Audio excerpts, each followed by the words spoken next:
오늘 여러분들에게 봉독해드린 에스겔 47장 21절로 23절까지 말씀을 본문으로 해서 축제의 날을 위하여 라는 제목의 말씀으로 여러분과 같이 은혜를 나누고자 합니다. 오늘 우리들의 본문은 지난 주일 아침 설교에서 함께 나누었던 47장의 말씀과 연결이 되어지는 부분으로 에스겔서를 총결산하는 아주 중요한 부분입니다. 이번 수요일 저녁 우리들의 성경 여행은 에스겔서에 남아있는 모든 부분들을 커버하고 에스겔서를 모두 마치게 되겠습니다. 다음 주부터는 다니엘서로 우리가 들어가게 되겠는데요. 여러분 한번 생각해 보세요. 많은 분들이 제가 이 교회 전 부임에 와서 사도행전을 함께 공부하고 난 다음 창세기로부터 이제 우리가 Journey through the Bible 시작합니다. 많은 분들이 여기저기서 murmuring 했어요. 불평하고 원망하고 이제 우리가 창세기부터 시작을 해서 요한계시록까지 언제 다 끝낸단 말이야. 여러분 안 하는 것보다는 그래도 하는 게 뭔가 우리들에게 의미가 되겠죠. 그렇게 시작된 창세기로부터의 우리들의 성경 여행이 어느덧 에스겔을 모두 마치게 되었습니다.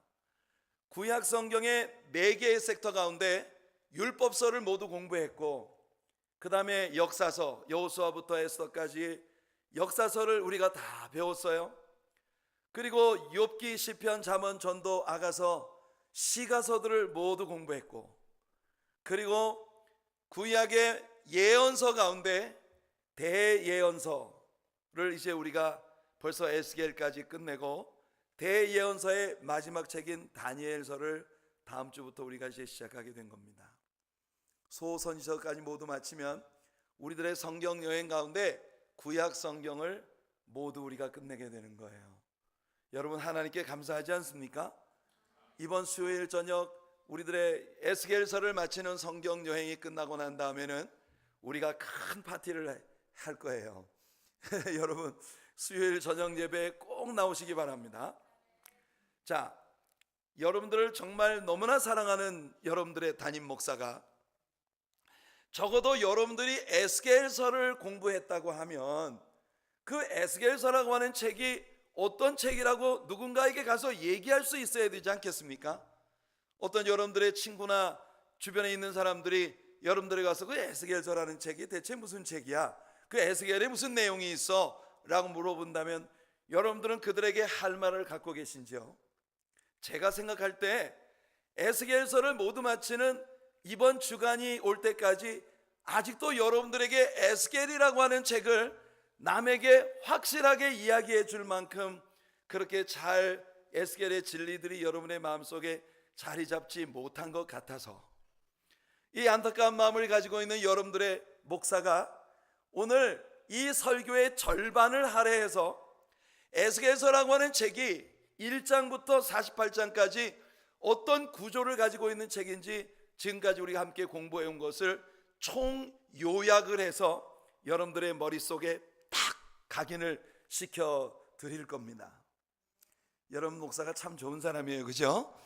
예. 자, 여러분 잘 들으시기 바랍니다. 이제 오늘 이 말씀을 여러분들이 귀담아 잘 들으시면 어디든 가서 이 에스겔이라는 책에 대해 여러분들이 말할 수 있을 거예요. 자, 에스겔서는 크게 4개의 단원으로 분류할 수 있다 했습니다.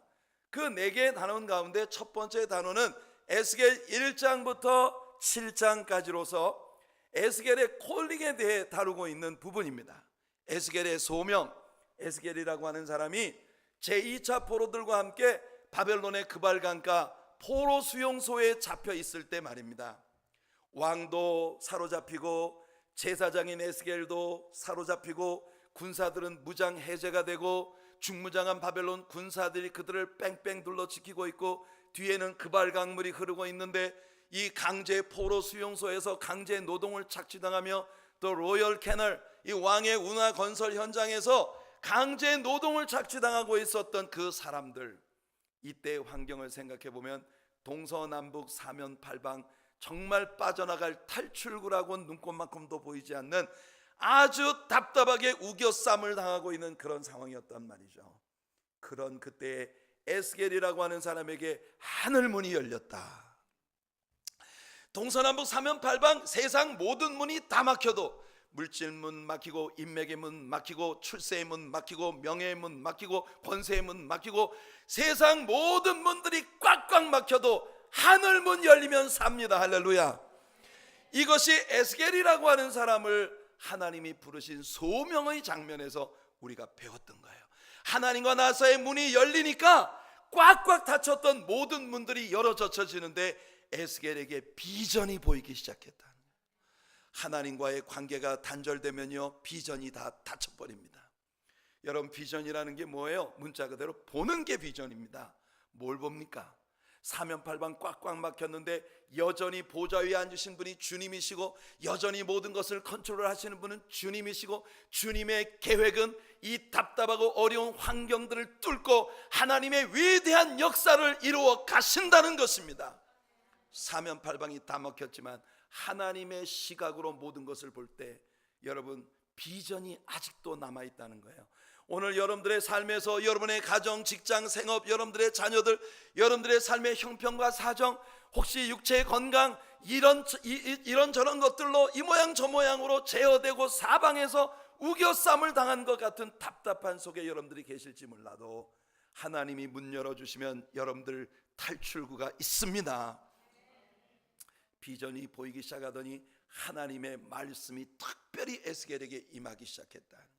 창세기부터 요한계시록까지 책에 기록되어졌던 갇혔던 말씀 written word가 여러분 각자에게 하나님의 성령의 권능으로 특별히 말씀되어지는 spoken word, 로고스의 말씀이 레마의 말씀으로 부딪혀보기 시작한다는 거예요. 그 다음에는 뭡니까? 여호와의 권능의 손이 에스겔과 함께하는 삶이 시작되었다는 거예요. 돈의 힘으로 사는 거 아니라, 권력의 힘으로 사는 거 아니라, 지식의 힘으로 사는 거 아니라, 내 주변의 수많은 인력의 힘으로 사는 거 아니라 하나님의 성령의 권능으로 살기 시작하는 성령의 계절이 오는 사람이 된다는 겁니다.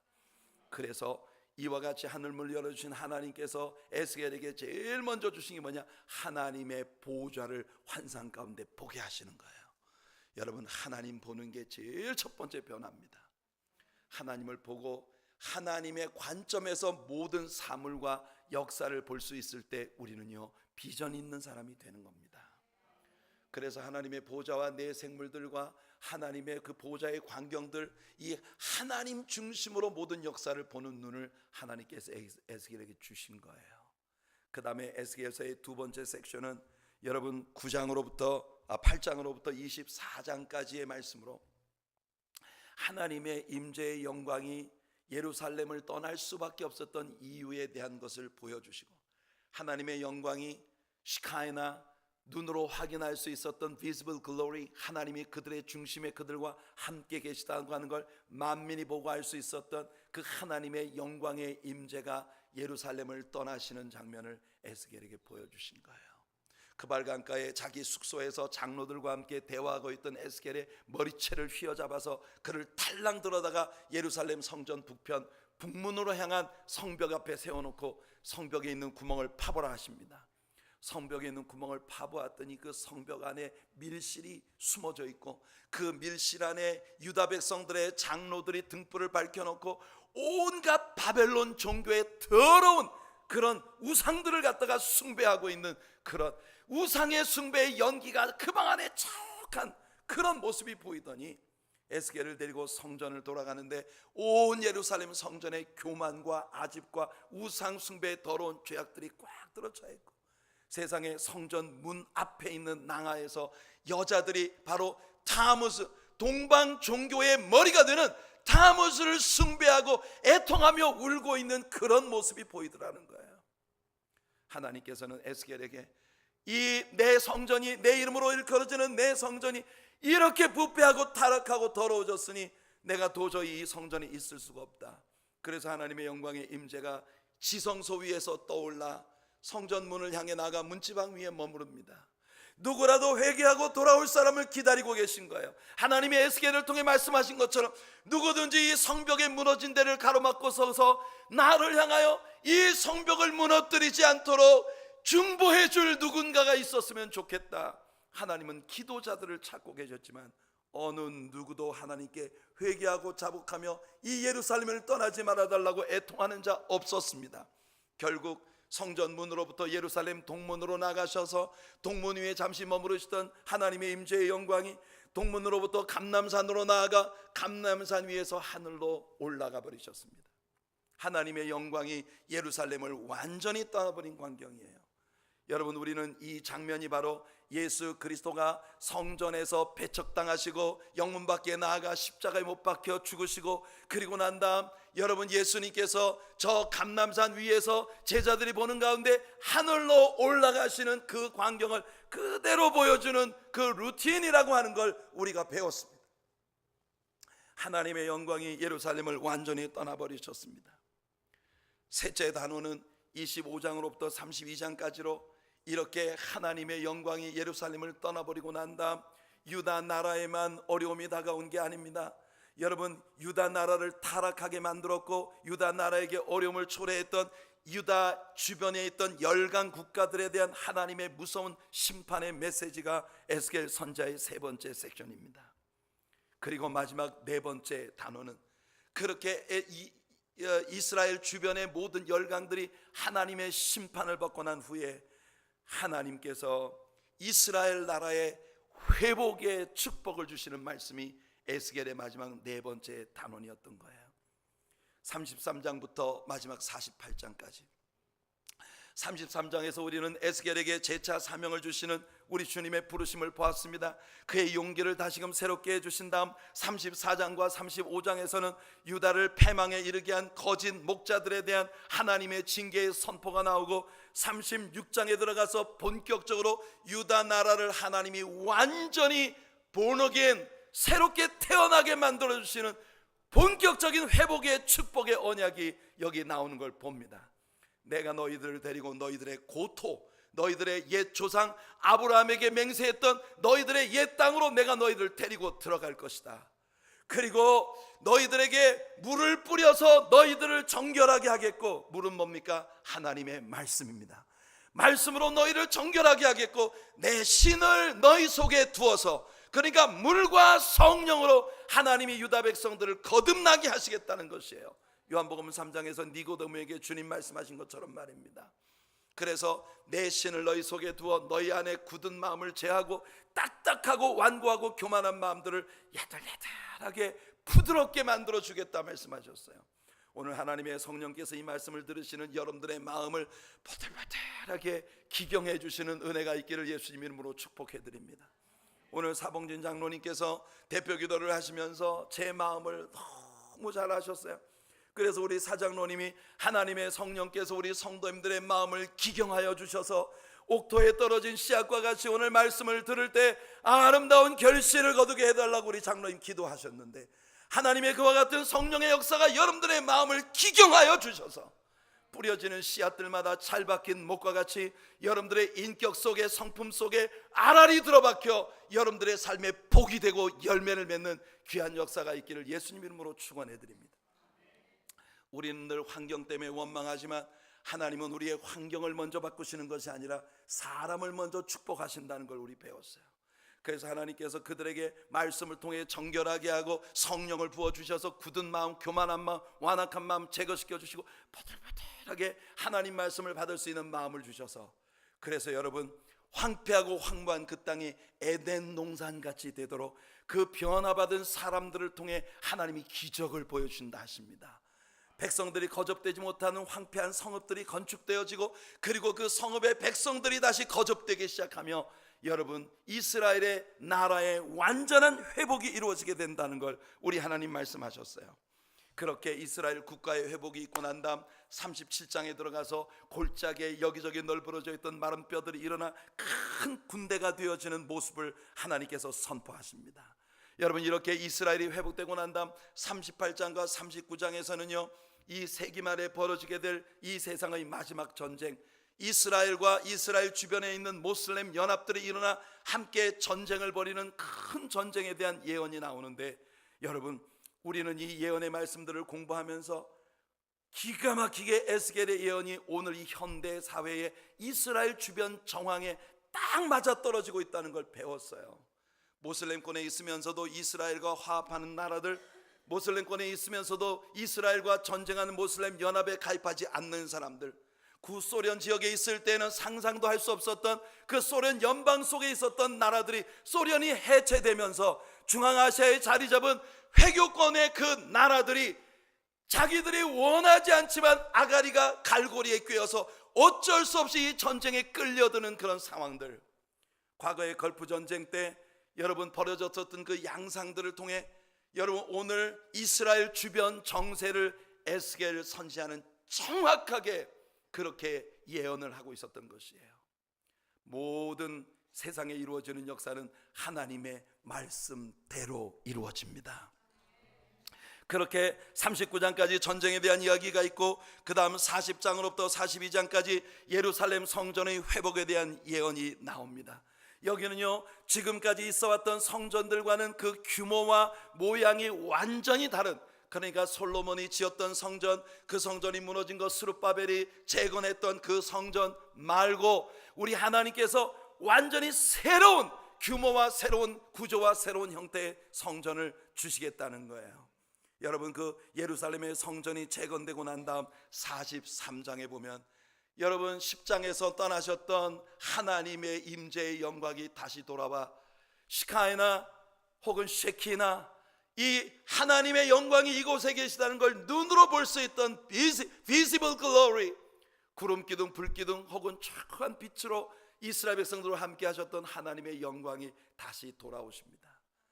여러분, 천사들이 나타나 하늘을 쳐다보고 있는 제자들 향하여 갈릴리 사람들아, 너희는 어찌하여 여기서 하늘을 쳐다보고 있느냐? 너희 가운데서 하늘로 올리우신 이 예수는 너희가 가심을 본 그대로 다시 오시리라. 스가랴 선지자가 예언한 것처럼 재림하신 예수님의 발이 감람산 위에 닿으실 때 예루살렘이 동서로 나뉘어지면서 큰 강물이 예수님께로부터 시작되어 사해바다로 흘러가고 또 지중해를 향해서 흘러가는 큰 강물이 발원하게 될 것이라고 말씀하셨죠. 44장으로부터 46장까지는 그래서 예수 그리스도가 재림하시는 예수님이 예루살렘 성전의 지성소에 좌정하시자 예배가 회복되고 제사가 회복되는 역사가 일어났습니다. 오늘 아침 우리가 찬양했던 것처럼 보좌에 앉으신 어린 양께 나라와 족속과 백성과 방언으로부터 구원받은 큰 무리들이 하나님께 영광을 올려드리는 왕국시대의 예배의 모습이 여기에 설명되고 있는 거예요. 그리고 난 다음 47장에 와서 바로 지난 주일 아침 우리가 함께 다루었던 생수의 강의 역사가 선포됩니다. 예수님께로부터 시작되어진 생수의 강물이 제단에서 솟구쳐 올라와 아라바 바다, 즉 사해바다로 흘러들어가는데 완전히 사망의 바다, 죽음의 바다, 여러분 그런 바다가 완전히 소성하게 되어서 어부들이 그물 치는 곳이 되고 많은 물고기들이 살고 생명들의 회생의 역사가 일어나게 되어지는 놀라운 일을 우리 하나님께서 우리에게 선포하셨어요. 강변에는 생명 열매를 맺는 나무들이 자라고 1년 12달 나무 열매를 맺고 그 잎사귀들은 약재료가 되어지는 귀한 역사가 선포되었습니다. 사랑하는 성도 여러분, 사해바다의 갯벌은 소성되지 못하고 소금 땅이지만 이 사해바다로 흘러들어가는 그 물은 여러분 정말 하나님의 은혜의 물이었습니다. 성도 여러분, 사해바다는 그 물이 맑은 것으로 유명한 바다입니다. 하지만 그 물에는 아무것도 살지 못합니다. 염도가 너무 높기 때문에. 그러나 이 바다에 바로 예루살렘 성전의 제단에서 발원한 강물이 흘러들어감으로써 이 물이 소성함을 얻게 된다는 거예요. 오늘 하나님의 성령의 역사가 예수 그리스도로부터 발원되어진 이 생명의 말씀이 여러분의 인격 속에 흘러 들어감으로 말미암아 여러분들의 삶이 생수의 강물로 넘치는 역사가 나타나게 하시기를 예수님 이름으로 축원해 드립니다. 여러분의 가정이 생수의 강의 발원지가 되기를 바라고, 여러분의 직장과 사업과 여러분들의 생업들이 생수의 강의 발원지가 되기를 바라며, 여러분의 자녀들이 여러분들의 자녀들의 캠퍼스에서 생수의 강을 흘려보내는 근원지가 되는 역사가 일어나게 되기를 예수님 이름으로 축복해 드립니다. 제가 이 말씀을 연구하면서 확실하게 배운 것이 한 가지 있습니다. 그것은 뭐냐? 왜 하나님은 하필이면 이 세상에 많고 많은 도성들 가운데 예루살렘을 선택하신 것일까 하는 것입니다. 여러분들은 그 이유를 아시나요? 여러분, 예루살렘이라는 도시는 말입니다, 인류학, 역사학 어떤 면에서 보더라도 온 세계에 영향을 미칠 문명이나 문화의 발상지로 절대로 부적합한 땅입니다. 여러분, 역사 가운데 일어났던 모든 문명들은요, 큰 강을 끼고 일어나기 마련이에요. 꼭 4대 문명의 발상지만 아니라도 이 땅에서 융성했었던, 주변에 엄청난 영향을 미쳤던 모든 문화들은 다 큰 강을 끼고 일어났습니다. 황하강, 인더스강, 겐지스강, 또 이집트의 나일강, 메소포타미아의 유프라테스와 티그리스, 이와 같은 큰 강을 끼고 일어났단 말이에요. 그런데 여러분, 예루살렘이라는 도시는 어떤 도시입니까? 시온산, 완전히 화강암층 돌산 위에 세워진 도시예요. 완전히 반석 위에, 여러분, 물 한 방울 솟구치지 않는 그런 메마른 반석 위에 세워진 도시가 바로 예루살렘입니다. 왜 하나님은 이 땅의 문명의 발상지로서 세상에 영향을 미칠 좋은 천혜의 조건을 가진 땅들을 선택하지 않으시고 그 시온산 위에 있는 돌산 위에 세워진 이 황폐하고 황무한 예루살렘이라는 도시를 선택하신 것일까요? 이유는 자명합니다. 여러분, 예루살렘이라는 도시는요, 잘 되기 위해서 그들이 바라볼 수 있는 곳이 하나님 한 분밖에 없다는 겁니다. 하늘로부터 비가 와주지 않으면, 적재적소에 비 내려주지 않으면 아무것도 할 수 없는 게 예루살렘이에요. 성도 여러분, 하나님께서는 참으로 많은 때 하나님을 믿는 성도들의 삶을 그렇게 사면 초가에 빠지게 할 때가 있고, 동서남북 사면펄방 꽉꽉 막혀서 달리 세상 그 무엇도 바라볼 수도 기대할 수도 희망을 걸 수도 없는 꽉꽉 막힌 환경 가운데 우리를 이끌어 가실 때가 있단 말입니다. 하지만 여러분, 그 이유가 뭔지 아십니까? 하나님을 바라보라는 거예요. 하나님께 희망을 두라는 거예요. 하나님만 바라보라는 겁니다. 왜냐하면 하나님께로부터, 모든 역사의 창조주가 되시는 하나님께로부터 모든 것이 시작될 수 있기 때문인 것이죠. 그래서 하나님은 예루살렘을 선택하신 것입니다. 오늘 사는 여러분들 모두의 인생이 혹시 사해바다 같지 않나요? 겉보기엔 아주 맑고 깨끗해 보이는데 누구에게도 내색하지 않아 잔잔하고 평온해 보이기만 하는 그런 물처럼 여러분들 앉아 있는데 그 속에 생명이 없습니다. 겉보기엔 너무나 아름답고 맑고 투명한 바다, 그런데 그 속에 생명이 없어요. 물고기도 자라지 못하고 그 주변에 풀 한 폭이 자라지 못합니다. 이것이 얼마나 많은 사람들의 오늘날의 영혼의 문제인가요? 겉보기에는 지식이 많고 물질이 많고 넉넉하고 맑고 투명해 보이는데 심히 아름다운 자태를 가지고 있는데, 하지만 그 속엔 생명이 전혀 없고 그 주변에 풀 한 폭이 자라지 않는 죽음의 바다입니다. 그런 영혼들을 향해 예수 그리스도께로부터 발원되어진 생수의 강을 흘려보내 주시겠다는 거예요. 이것이 하나님의 약속이고 이것이 하나님의 축복인 것입니다. 오늘 이곳에 주님을 예배하는 우리들 모두가 이런 복을 누리게 되기를 예수님 이름으로 축원해 드립니다. 이렇게 해서 성전이 회복되고 예배가 회복되고 우리 예수님으로부터 넘치는 생수의 강물이 온 세상을 흘러갈 때에 물이 바다를 덮은 같이 여호와의 영광을 인정하는 것이 온 세상에 가득하게 되리라는 하박국과 또 여러분 이사야 선지자의 예언이 성취되어지면서, 여러분, 이것은 천년 왕국, 예수님께서 예루살렘의 지성소에 좌정하시고 온 세상을 통치하시는 왕국 시대의 그런 모습으로 나아가게 되는 것입니다.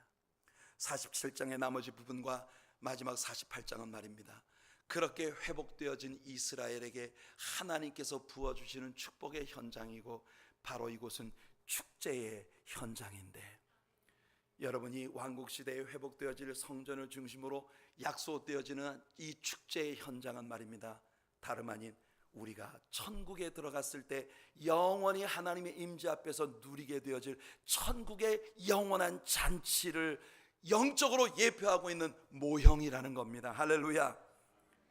하나님은 먼저 이스라엘 백성들에게 땅을 분배해 주십니다. 마치 여호수아서에서 가나안 땅을 12지파에게 분배해 주시던 때와 같이 그날에도 이스라엘 12지파에게 땅을 분배해 주시는데요, 요셉 지파에는 2배 분깃이 돌아갑니다. 이것이 하나님의 약속이었으니까요. 에브라임과 므낫세 각 지파에게 하나님이 언약하셨던 대로 2배의 포션을 요셉 지파에 허락하십니다.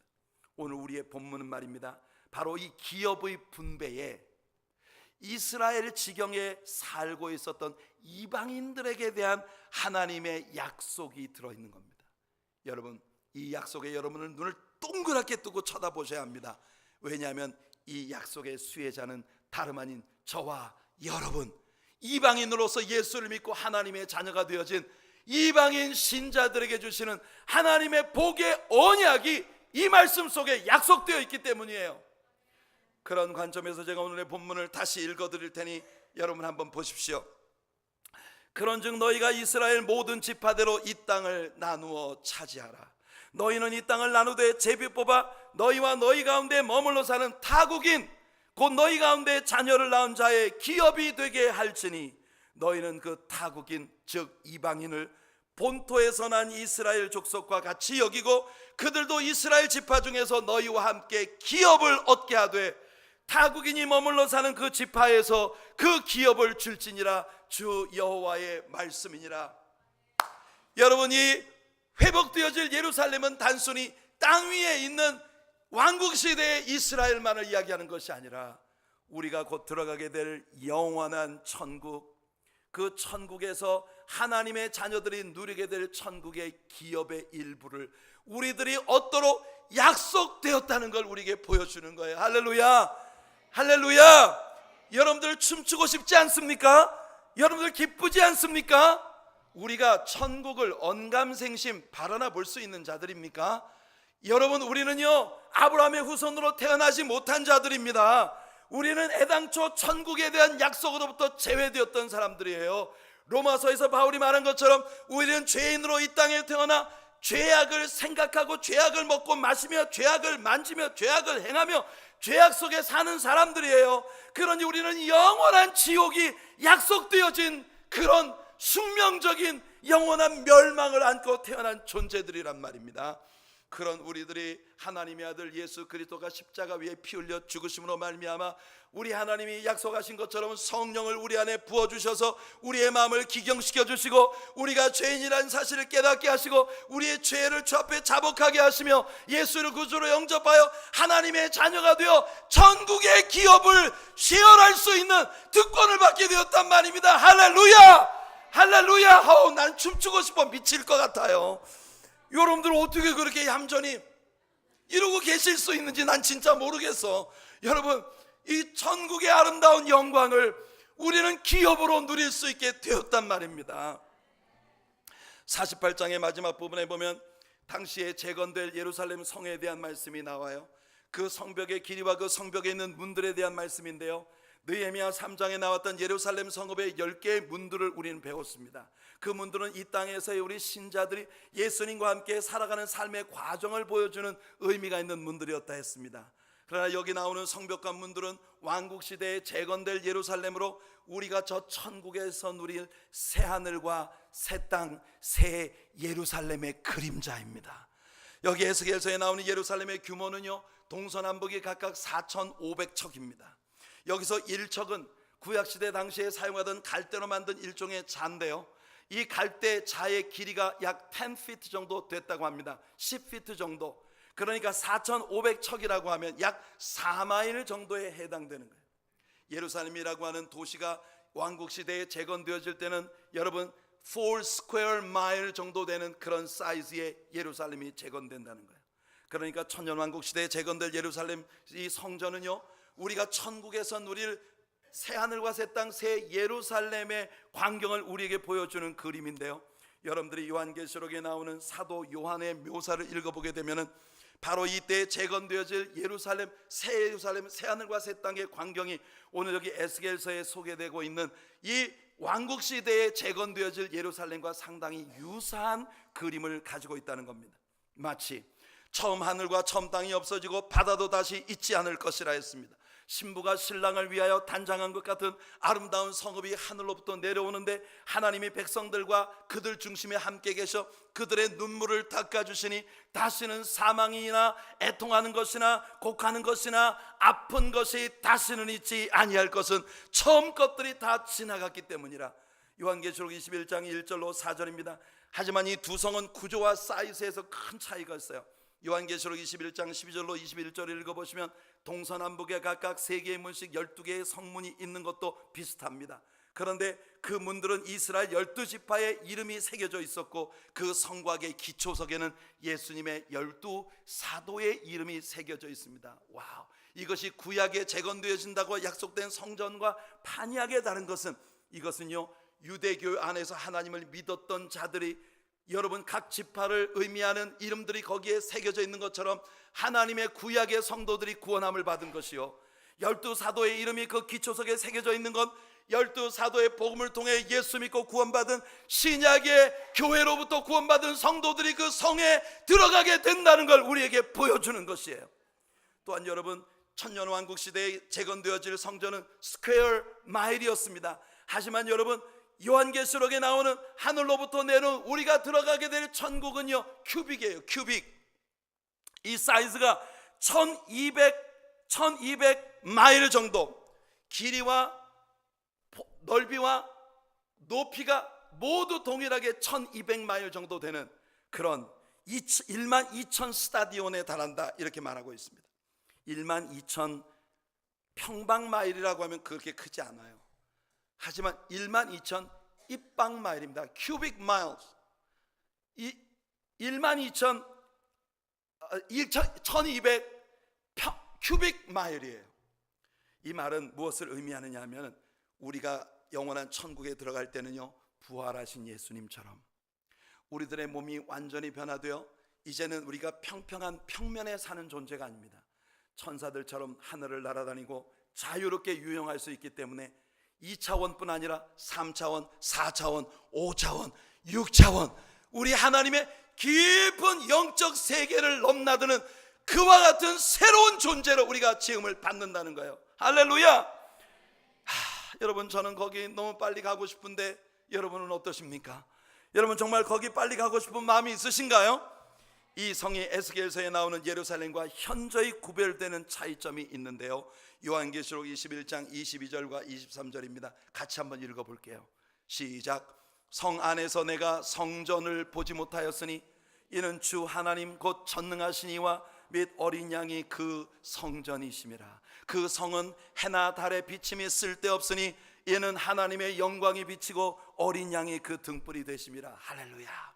여러분, 천국에는요 더 이상 성전이 없어요. 성전이 없는 이유가 뭐냐? 하나님과 어린 양 예수님이 바로 성전이시기 때문입니다.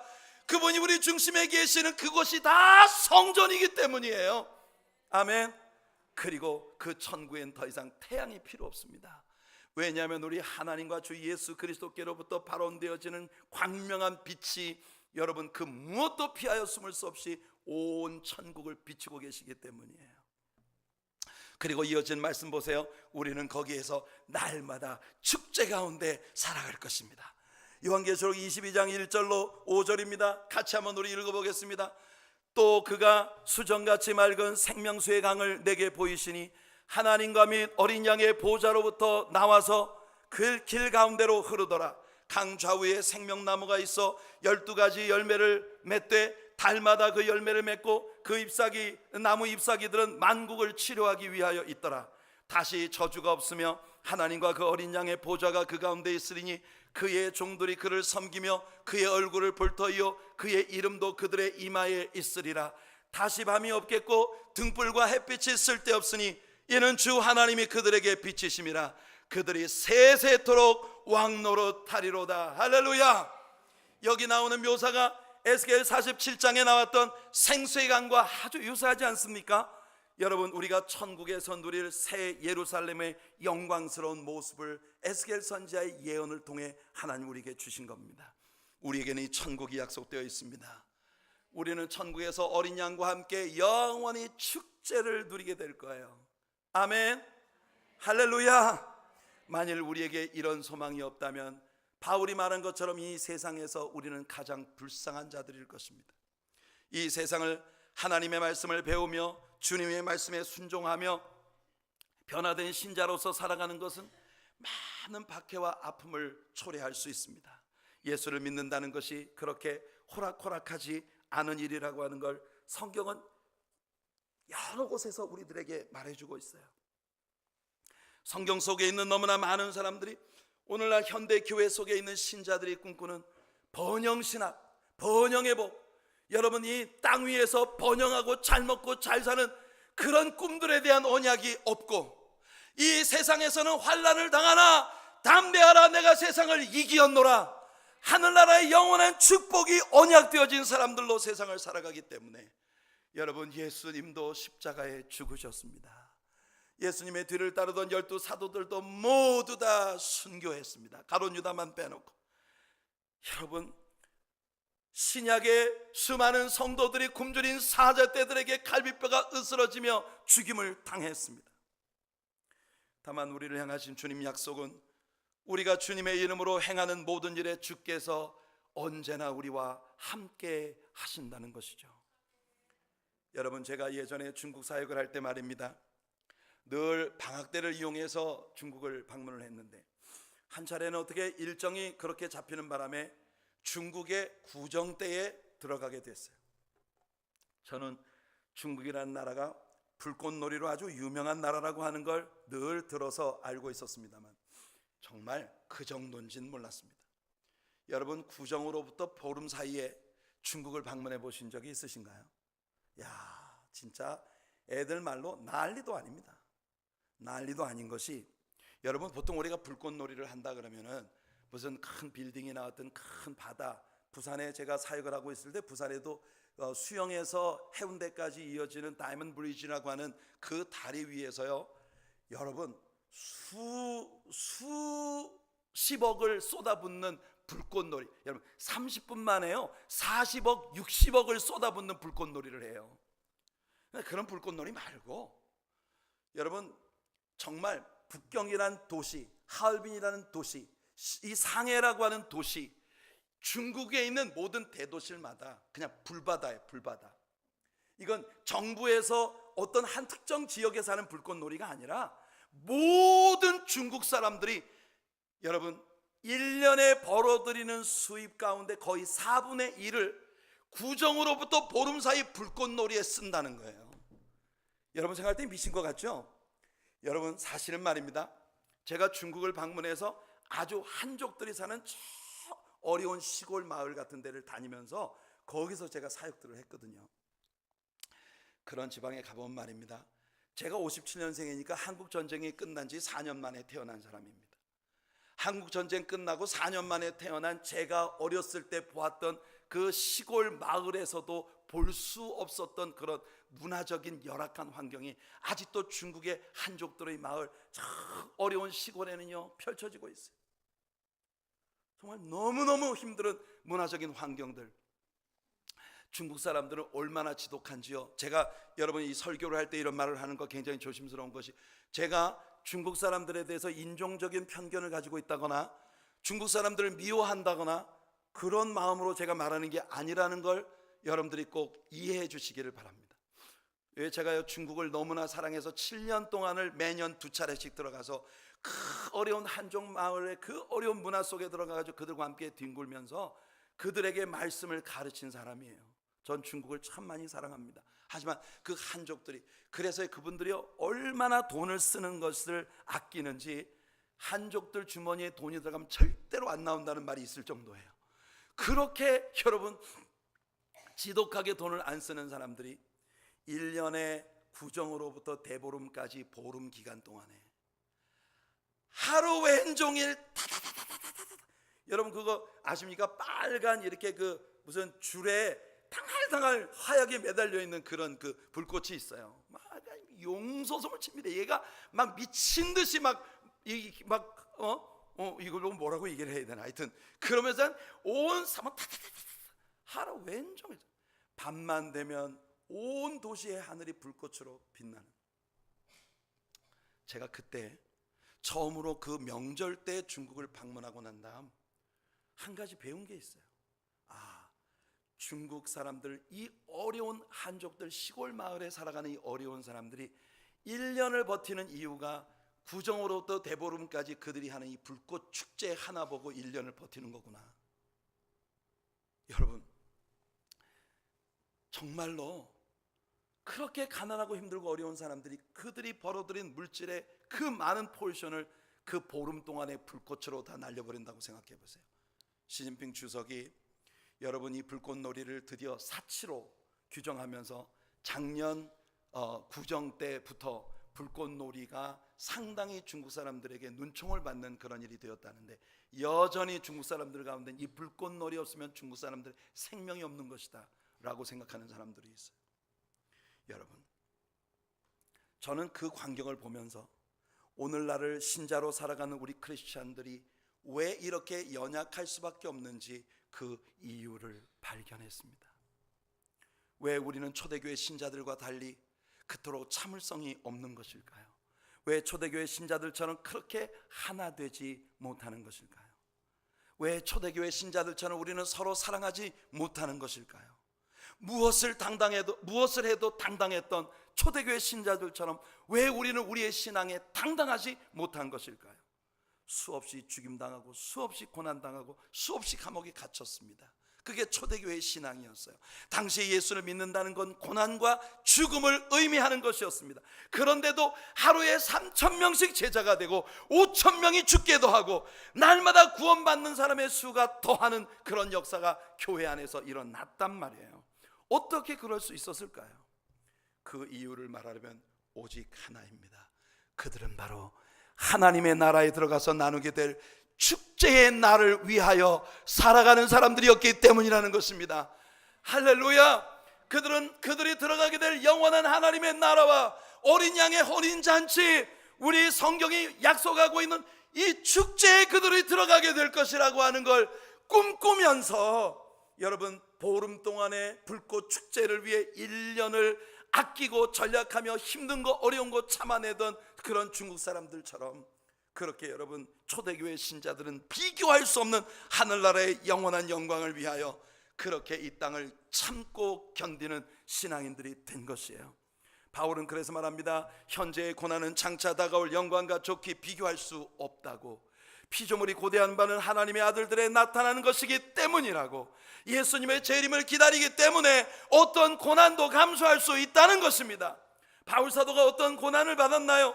넘치는 수고를 하고 옥에도 여러 번 갇히고 매도 수없이 맞고 죽을 뻔하고 40에 하나 감한 매를 5차례나 맞았고 태장으로 3번 맞았고 돌로 맞아 죽은 경험도 있고 파선하여 일주일을 여러분 기품 속에서 지냈고, 강의 위험, 바다의 위험, 강도의 위험, 이방의 위험, 동족의 위험, 시내의 위험, 광야의 위험, 바다의 위험, 거짓 형제 중의 위험, 자지 못하고 먹지 못하고 목마르고 여러 번 굶고 춥고 헐벗었다고 말합니다. 그럼에도 불구하고 바울은 말합니다. 이 모든 것들을 고사하고 아직도 내게 소원이 있으니 예수 그리스도의 남은 고난을 내 몸에 채우고자 하는 것이라 합니다. 사랑하는 성도 여러분, 이것이 우리 신자들의 마음이어야 하는 것입니다. 이것이 우리 신자들의 삶이어야 하는 것입니다. 우리가 왜 남들보다 당당할 수 있느냐 하면, 남보다 부자여서가 아니라, 남보다 잘 살 수 있어서가 아니라, 남들 누리지 못하는 거 다 누리기 때문이 아니라 우리에게는 천국이 있기 때문입니다. 어린 양의 혼인잔치가 있기 때문입니다. 그 축제의 날을 위하여 스데반도 해처럼 밝은 얼굴로 순교할 수 있었던 것이에요. 여러분, 7 집사들도 그렇게 다 그들의 목숨을 주님을 위해 내려놓을 수 있었던 것입니다. 세상의 모든 것은 하루아침에 지나갑니다. 너무 허무합니다. 여러분이 세상 것에 꿈과 소망을 두시고 신앙마저도 오직 이 세상 것을 얻기 위한 방편의 하나로 여기신다면, 여러분들은 대체 무엇을 바라보고 소망하며 이 아픔의 세상을 살아나갈 수 있겠습니까? 신앙인들은 행복한 사람들입니다. 영원한 불꽃놀이의 날, 영원한 축제의 날을 바라보고 있기 때문입니다. 오늘 요한계시록에서 하늘에서 내려오는 새하늘과 새 땅을 보고, 그리고 그곳에 하나님의 보좌 앞에서 천국을 누리는 백성들의 아름다운 천국의 잔치를 노래하던 요한의 이야기를 우리가 마지막으로 읽고 오늘 말씀을 마치겠습니다. 5절, 요한계시록 19장 5절로 8절입니다. 같이 한번 읽어보실게요. 시작. 보좌에서 음성이 나서 이르시되, 하나님의 종들 곧 그를 경외하는 너희들아, 작은 자나 큰 자나 다 우리 하나님께 찬송하라 하더라. 또 내가 들으니 허다한 무리의 음성과도 같고 많은 물소리와도 같고 큰 우레소리와도 같은 소리로 이르되 할렐루야, 주 우리 하나님 곧 전능하신 이가 통치하시도다. 우리가 즐거워하고 크게 기뻐하며 그에게 영광을 돌리세. 어린 양의 혼인 기약이 이르렀고 그의 아내가 자신을 준비하였으므로 그에게 빛나고 깨끗한 세마포 옷을 입도록 허락하셨으니 이 세마포 옷은 성도들의 옳은 행실이로다 하더라. 할렐루야. 영원한 축제의 날을 위하여 오늘 우리에게 다가오는 삶의 고독과 아픔과 여러 가지 어려움들을 믿음으로 견디고 극복하고 이기고 승리하는 하나님의 자녀들로 살아갈 수 있게 되기를 예수님 이름으로 축원해 드립니다. 기도하겠습니다.